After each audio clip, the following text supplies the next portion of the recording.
Magandang araw mga kaibigan. Pag-usapan natin ngayon itong post ni Attorney Harry Roque. Sabi niya, fake news ba ito kasi hindi na ibalita ng mainstream media ng Pinas? Nagtatanong lang po, Auntie Claire. Okay.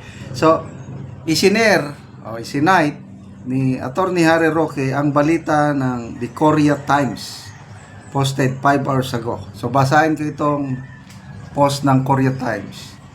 The kidnapping happened. So, South Korean national release 3 days after being kidnapped in the Philippines. The Korea Times.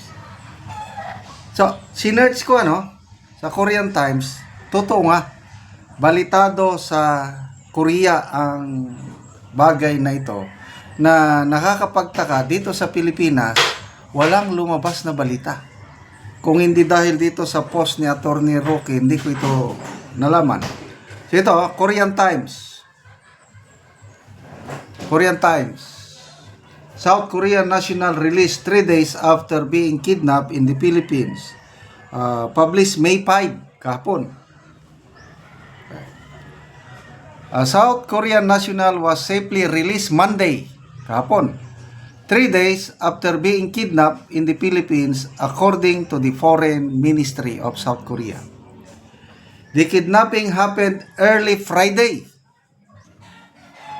as the individual was traveling by car with 2 Chinese and 2 Philippine nationals to Nasugbo, near Manila. Nasugbo is Batangas, on a fishing trip when a group of 7 to 10 armed people took them, the ministry said. The South Korean was safely taken into custody by the Philippine police Monday morning and is reported to be in good health. The Chinese nationals have also reportedly been released. Police have been investigating the case after one of the kidnapped individual was released on a road and reported the kidnapping at a nearby police station. Police have yet to determine the kidnappers' identities or motives.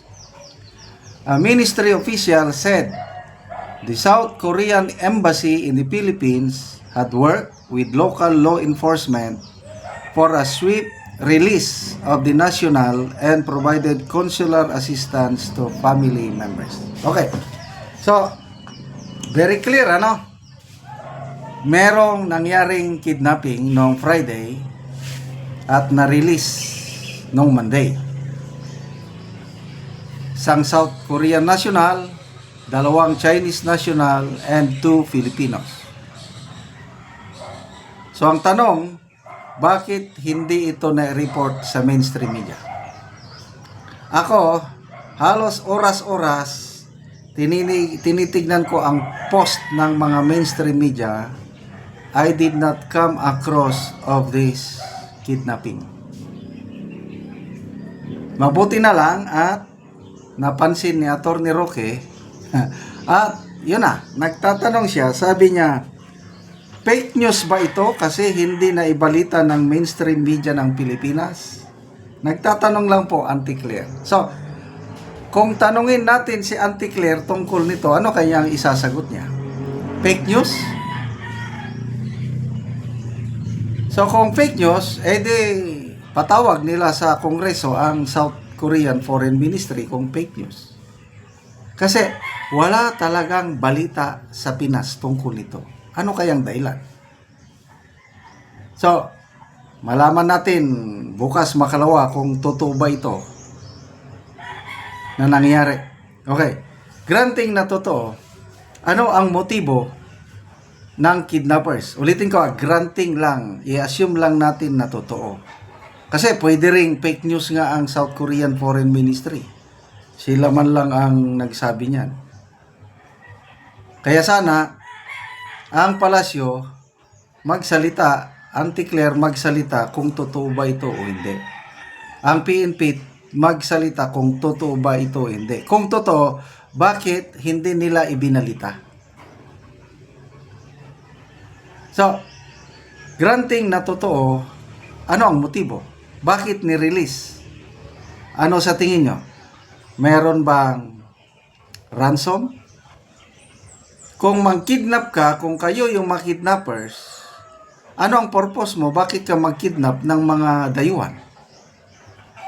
Just for fun? O may involved na ransom? Sa experience ko, sa serbisyo, halos lahat ng mga kidnapping ng ganito, ang motibo is ransom, money. Lalo na yung Abu Sayyaf noon, grabe, millions of dollars ang income nila. So kung nirelease ito na walang nangyaring masama sa mga biktima, ang tanong, nagbigay ba sila ng ransom? So yan po ang mga katanungan natin. Kumusta na ngayon ang peace and order natin sa bansa? So ito, kung totoo ito, ano ang epekto nito sa foreign direct investment, lalo na South Korea? Anong epekto nito sa tourism natin? Ang alam ko, ang pinakamalaking tourist natin sa Pilipinas, foreign tourists, are South Koreans. So sana, masagot ito ni Auntie Claire sa susunod na mga oras o araw. Magbasa tayo ng mga comments.